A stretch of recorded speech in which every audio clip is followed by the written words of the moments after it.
Ito na ang huling vlog namin na may ganito. Maaga kami nagising ngayong araw. Salamat sa 2 bote at bonfire kagabi sa may tabing dagat. Nakatulong mapasarap ang tulog. Hindi ko alam na ito na pala yung huling vlog namin na kasama ang drone na gamit namin mula umpisa. Ano nangyari?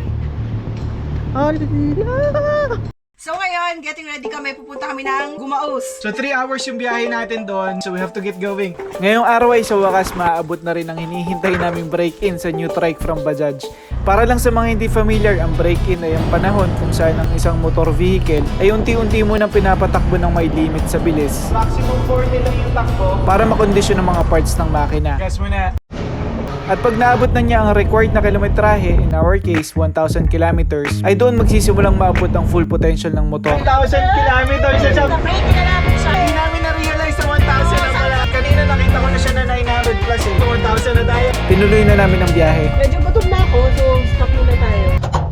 Bili tayo pagkain. May nakita kaming random na kainan. Siguro mga 1 oras pa yung biyahe natin. So tara. Natutuwa kami dito sa spot na to na tambayan namin kasi Ang chill. chill Narinig talaga. niyo yung music, very country lang. Maganda. Ang chill lang ng spot for our food stop kaya napasarap ang tambay at ginabi sa biyahe.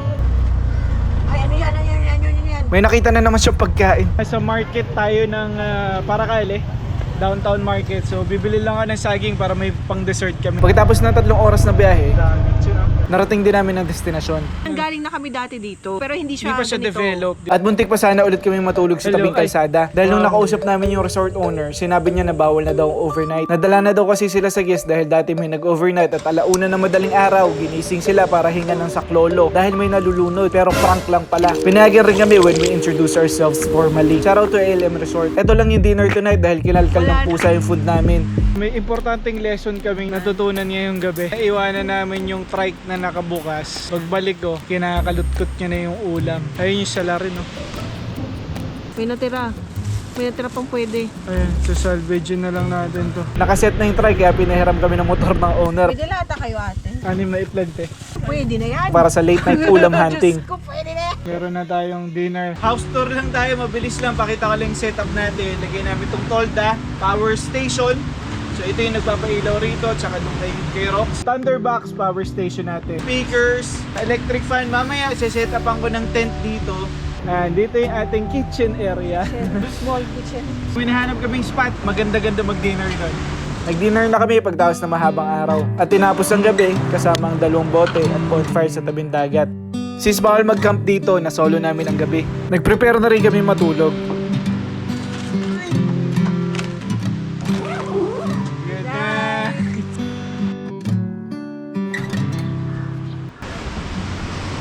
Kinaumagahan, ginising kami ng mga huni ng ibon at tunog ng dagat. Pinalipad ko na ang drone at wala akong idea na ito na palang last flight niya. Bumangga sa puno. These are the last few shots na nakuha ko. Sa huling pagkakataon, pinasilip sa amin ang aerial vibes at ganda ng spot namin.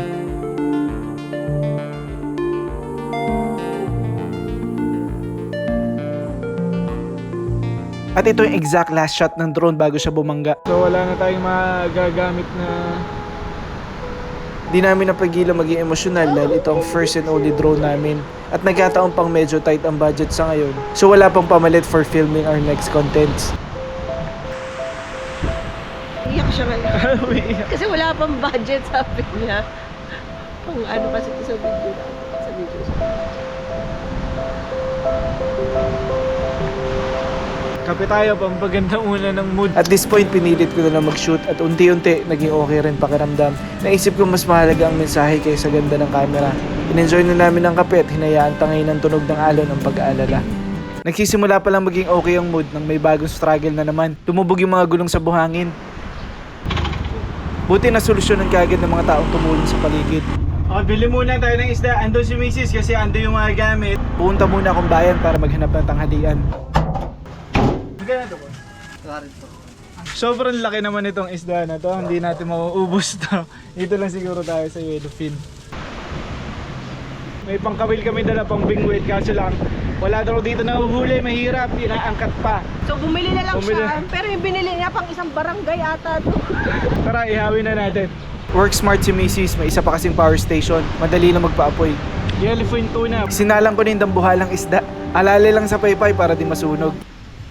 Sinukat ni Mrs. Kasya daw.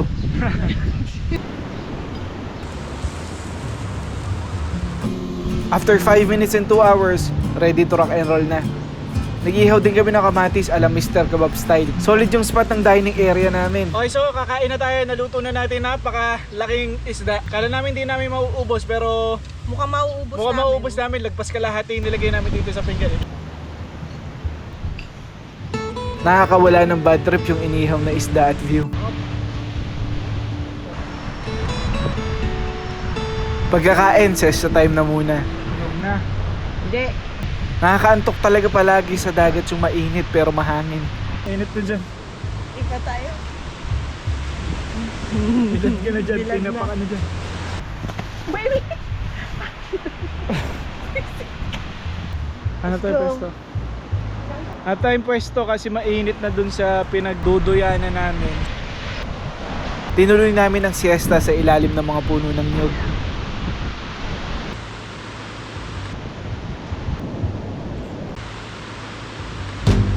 Naisipan namin maglibang muna gamit ang saranggola pagkatapos magpahinga. Di ko pa rin kasi maiwasan na biglang maisip na wala na kaming drone. Asa na? Kahit pa paano sa ganitong paraan, parang ramdam ko pa rin na meron akong pinapalipad. Naalala ko rin yung life lesson na makukuha sa saranggola, na nakakalipad lang ito kung may hangin na kumukontra. Kaya yung mga ganitong mga pagkakataon na tila kontra sa amin ang hangin at ang sitwasyon, if only we can recognize it, pwede namin magamit to para lalo umangat. Tropical vibes talaga dito sa beach area. Ngayon, itong puno na to, susubukan ko akitin. Bata ako, umakit talaga ako ng nyog. So ang plano, akitin ko tong buko, iabot ni Mrs. itong aming laging dala na hatchet. Iabot niya, tatali namin doon sa tripod. Mahaba kasi yung tripod eh. Let's try, let's try. Eh.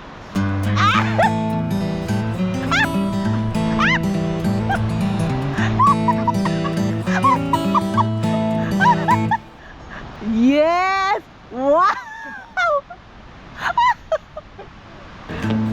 Oh yes! Tumawa! Oh my God! Wait lang na, wala na ako energy. Wait lang aray ko. Ano na? Ano, sugatan ka? May pa ako pala doon. Di pa ako? Shit, hindi nga. Ay, hanip ko yan. Ano pa? Maliliit lang. Hanip yan. Ay. Food trip na lang siguro tayo. Bili na lang ng barbecue daw. Saan yung buka? Hindi! Hindi na tayo akit ulit ng buka. Ay, ang tsinelas ko. Anong pas yung buka? Buko challenge. Buka challenge accepted, failed. Special delivery. Ah. Hey, medyo down yung ating moral kanina dahil nawalan tayo ng drone. Kasi wala na tayong magagawa, nandun na eh. Kanina medyo na babadrip Uy, ako. umiyak na talaga kanina. Minsan na to umiyak. Kapag umiyak talaga to, alam ko, grabe, matindi yung lalim. Walang gana mag-vlog pero good or bad, kailangan ko pa rin dumiretso kailangan ko pa rin pumuli. So yun, tinuloy pa rin namin pag-vlog. And eventually, medyo gumanda-ganda yung mood, nakakain ng inyong isda, pagpaipad ng saranggola. May halo-halo kami ngayon. So, ayun, i-enjoy na lang siguro namin to.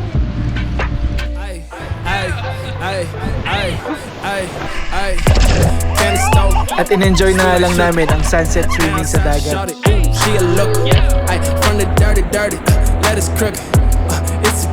So, may nakita akong lifeguard. Tingnan natin kung kaya kong akyatin. Dali mo? Ano? Why? POV kung ang lifeguard. Banlaw Next na step. tayo, banlaw. Banlaw na. At may CR din sila dito yung maganda rito. Magsi 6 o'clock na ng gabi. Packing up na kami. Okay, sa akin ang ganda ng view. Parang ayaw pa namin umalis pero we have to go. We have to hit the road. Mika, sige, empake na sana kami pero Pero ang ganda, napakaganda nung sunset. So, sobrang put. Grabe naman tong lighting na to. Tayo? Lakad tayo. Lakad na. Sobrang ganda. Gagi. Kita-kits tayo ulit sa sunod na biyahe. Hopefully may drone na tayo pero para darating yan. Bye!